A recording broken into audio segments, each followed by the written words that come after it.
अस्सलाम वालेकुम नाज़रीन, मैं राजात ज़ुल्फ़िकार आपकी खिदमत में एक बार फिर हाज़िर हूँ। नाज़रीन, आज के प्रोग्राम में हम आपको बताएंगे कि नवाज़ शरीफ साहब और आसिफ ज़रदारी साहब की आपस में फ़ोन पर रब्ता हुआ है, ये रब्ता कितनी बार हुआ है और किन मौज़ूआत पे बात की गई है। उसके अलावा जो गिलगित बल्तिस्तान इलेक्शन का नतीजा है, उस नतीजे का अब क्या नतीजा निकलेगा, इस पर हम बात करेंगे।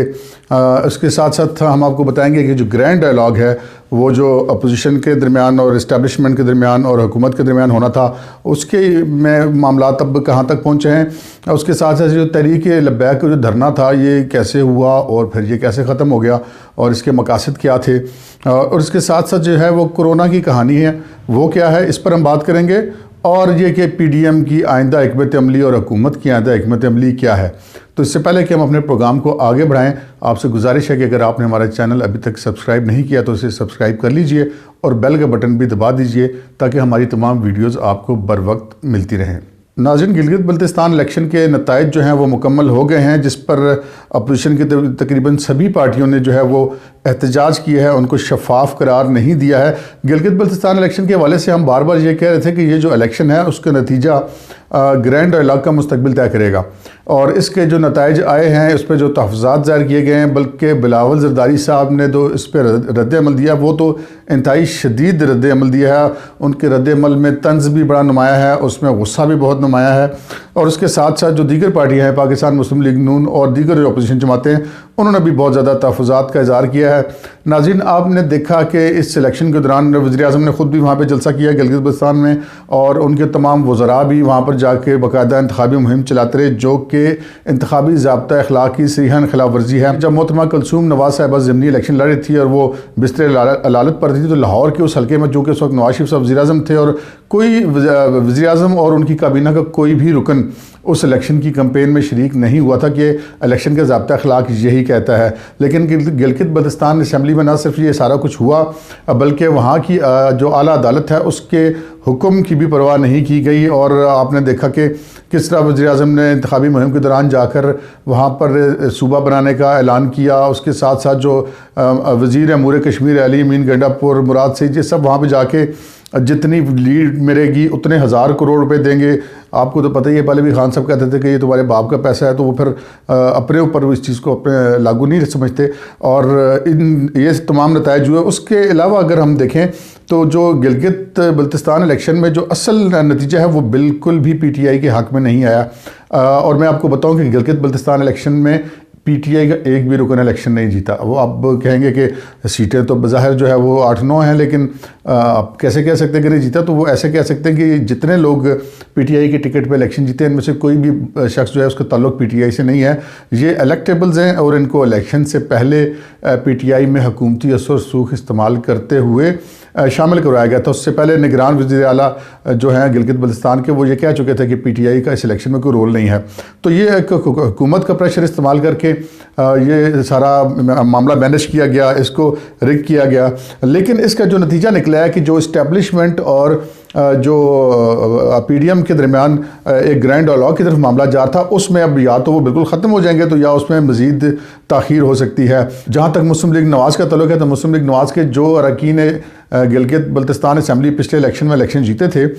इस दफ़ा उनको जो है वो इलेक्शन से पहले ही उन पर दबाव डालकर उनको पीटीआई में शामिल कराया गया और फिर पीटीआई के टिकट पर उनको इलेक्शन जिताया गया। तो इसके नतीजा ये है कि ये गिलगित बल्तिस्तान का जो इलेक्शन है,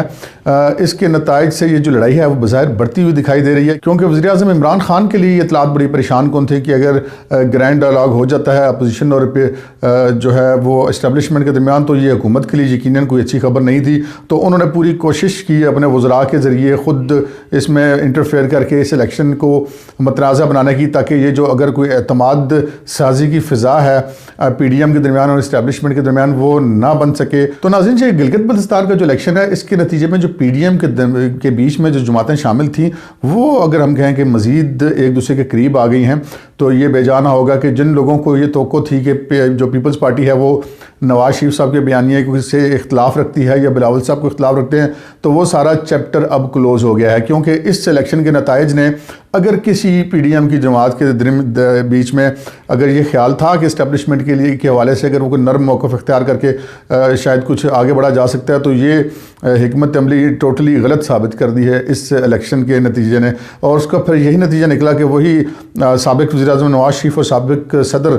آصف علی زرداری کے درمیان کافی عرصے سے براہ راست رابطہ نہیں ہوا تھا، لیکن ہمیں اب معلوم ہوا ہے کہ ان کی آپس میں بات ہوئی ہے، نہ صرف بلکہ 2 مرتبہ ٹیلی فون کال پر بڑی تفصیل سے صورتحال پہ بات ہوئی ہے کہ اب آئندہ آگے صورتحال کیا بن رہی ہے۔ اس حوالے سے ان دونوں رہنماؤں نے آپس میں بات کی ہے، اور آگے چل کے جو پی ڈی ایم کی حکمت عملی ہے اس کے حوالے سے بھی بات انہوں نے کی ہے۔ تو اب ناظرین ہم بات کرتے ہیں تحریک لبیک کے دھرنے کی۔ مولانا خادم حسین رضوی جو پچھلی دھرنوں میں پیر افضل قادری صاحب کے ساتھ تھے، اور پیر افضل قادری اس دفعہ ان کے ساتھ نہیں تھے کیونکہ ان کو جو پچھلے دھرنوں کے نتائج تھے وہ خاصا ان کو سخت نتائج کا سامنا کرنا پڑا تھا، لیکن اس دفعہ مولانا خادم رضوی تنہا ہی آئے، اور جو فرانس میں گستاخانہ خاکے ہیں ان کی اشاعت کے خلاف انہوں نے یہ سارا مارچ ارینج کیا تھا۔ تو یہ اچانک ہی جا کے وہاں پہ انہوں نے دھرنا دیا، اور اس سے اگلے دن اچانک ہی اسی طرح پرسرار انداز میں دھرنا ختم ہو گیا، اور یہ کہا گیا کہ ہمارے مطالبات منظور ہو گیا۔ مجھے اس کا پہلا مطالبہ تھا وہ یہ تھا کہ کارکنوں کی گرفتاریاں جو ہیں وہ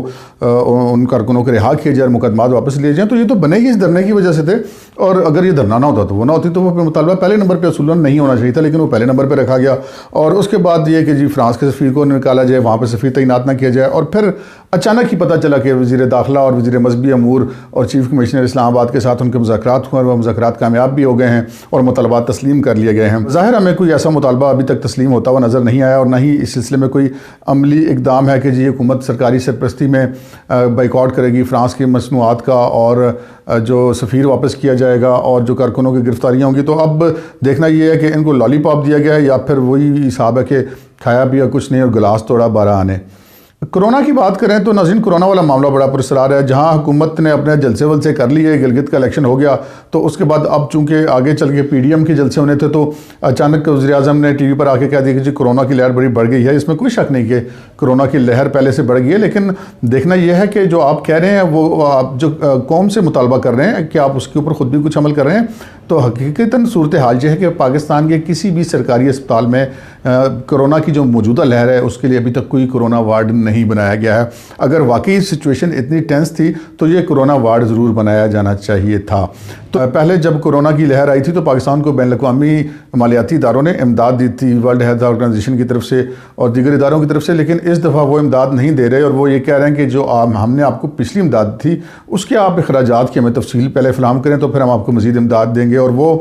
تفصیل جو ہے وہ باوجود حکومت فراہم نہیں کر رہی یا نہیں کرنا چاہتی۔ تو یہ ہے کرونا کی کہانی، لیکن یہ کیا کرونا کا کارڈ پی ڈی ایم کی تحریک کو روکنے میں کامیاب ہوگا یا نہیں ہوگا، اس کا فیصلہ بہت جلد ہو جائے گا۔ اور ناظرین آئندہ جو ہے اب پی ڈی ایم کی کیا حکمت عملی کی بظاہر تو لگ رہا ہے کہ حکومت کی طرف سے بھی اب پی ڈی ایم کی تحریک کو باقاعدہ طور پہ کرش کرنے کے لیے سخت ترین اقدامات کیے جائیں گے، اور جو پی ڈی ایم ہے اس میں اس سائڈ پہ بھی شاید اب ٹیمپرامنٹ جو ہے وہ مزید وہ لوز کر جائیں گے، اور وہ ان کا جو موقف میں ذرا سی محسوس ہوا تھا کہ شاید کسی حد تک کوئی لچک آئی ہے، شاید اب وہ آگے چل کے لچک دیکھنے کو نہ ملے، اور وہ اپنے مطالبات پہ اسی طرح ہی قائم رہیں جس طرح وہ پہلے دن سے قائم تھے۔ اور اس کے بعد جو یہ نظر آ رہا تھا کہ معاملات کچھ شاید نرمی کی طرف جائیں گے، لیکن اب کوئی ایسی صورتحال نظر نہیں آ رہی۔ لیکن پی ڈی ایم کا آگے چل کے کیا موقف ہوگا اور وہ ان کی حکمت عملی کیا ہوگی کرونا کے حوالے سے، اور ویسے بھی اوورآل اپنی تحریک کے حوالے سے، اس حکومت کے حوالے سے، یہ اب بہت جلد پی ڈی ایم کا جو ایک سربراہ اجلاس ہوگا اس میں یہ ساری جو ہے چیزیں سامنے آئیں گی اور